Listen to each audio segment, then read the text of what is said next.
Jesse, speaking of debt, you just wrote a thread on Twitter, and I thought it was fantastic around the United States debt burden that it has, the debt problem. You called it the debt spiral black hole that we're headed towards when we look at the United States fiscal position. And I think it's a really, really important part of the macro picture that everyone needs to be aware of, especially when we think about how it could contribute to potentially Bitcoin's price appreciation, of kind of the problems that this debt imposes on these policymakers and maybe what their responses could be mean to Bitcoin's price. So I was wondering if you could kind of delve into this fiscal position that they're in right now, the problems that you see with it, and maybe some of the possible responses that we might see because of it. Yeah, I think it's amazing. It's this elephant in the room that nobody seems to have quantified, or at least major news outlets don't spend any time raising awareness to the position we're in as a country. But we now have $31.5 trillion of national debt. We on top of that, we have $180 trillion of unfunded liabilities, meaning like Social Security obligations that we've pledged, that are not counted as debt because we haven't taken on any money for that yet. We've just promised that we'll pay out a certain amount in the future, so it doesn't count as debt, but it's part of our problem. And somehow, over the last 20 years, we've normalized trillion plus dollar deficits every single year. So right now we're on track for a $2.2 trillion deficit for 2023. We haven't balanced the budget in 20 years, 22 years. And what happens with all those deficits is they add up. They add up to this national debt. And if you make a graph of what has happened to the national debt, it's been absolutely parabolic over the last 15 years in particular. Well, if you zoom out enough, you can see that it starts in 1971, the parabolic growth of it. And that's because in 1971, we went off the gold standard. Suddenly it was possible to run paper deficits, and not have to settle it all in gold ultimately. So we started accruing this debt. The problem with all that is interest expense. And so this is this gravitational pull, this why it's a black hole sucking us in, is if you have $30 trillion of national debt and you have 5% interest rates, which is what we currently have now after a decade of 0% interest rates, that is $1.5 trillion a year in interest expense just to service that debt. Now, we're not paying that right now because it takes time for the old contracts to roll over at the current interest rate. But, it's a matter of time, so long as interest rates stay up where they are at 5%, before we're paying $1.5 trillion a year. And if interest rates go higher, then it's that much worse. And so we're already running a $2.2 trillion deficit. Add on to that an extra $1.5 trillion of interest expense that we weren't paying just a few years ago, and we got used to that because we had 10 years of 0% interest rates. Now you're approaching a $4 trillion deficit as every year.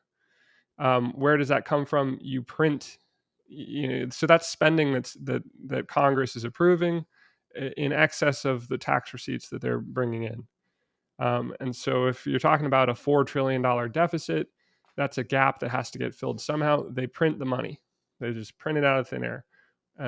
What that does is it confiscates the wealth from the existing dollars by diluting it, spreading it out. So if you have $10 trillion in existence, I forget what the real number is, but if you have $10 trillion and then suddenly you add $1 trillion,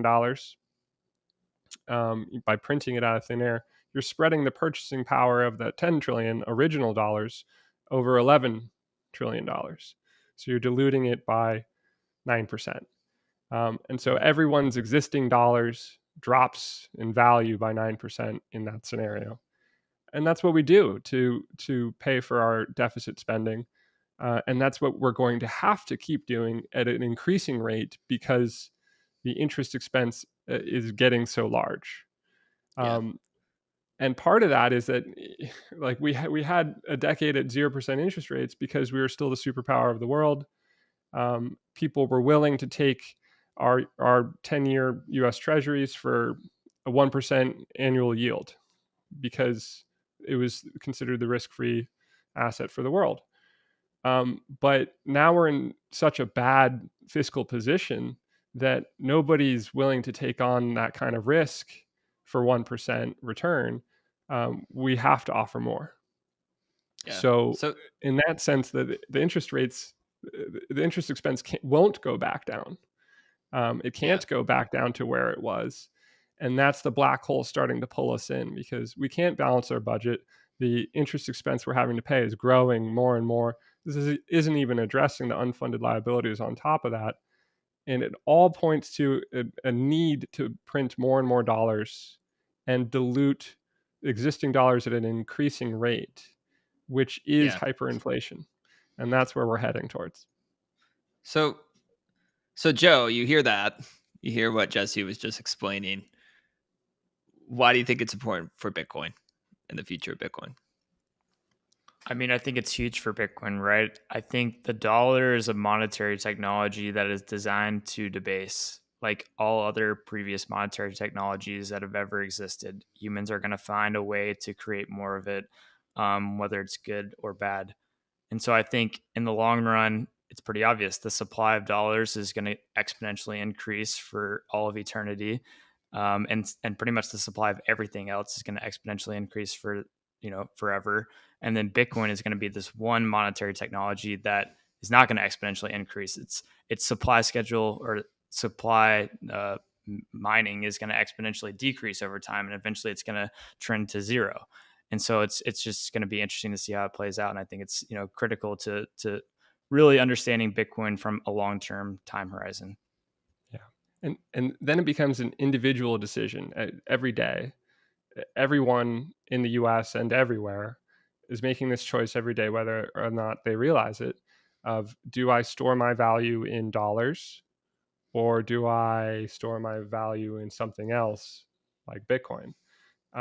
And we're dollar holders are frogs in a pot that's been put on the burner now, and at some point they're going to want to jump.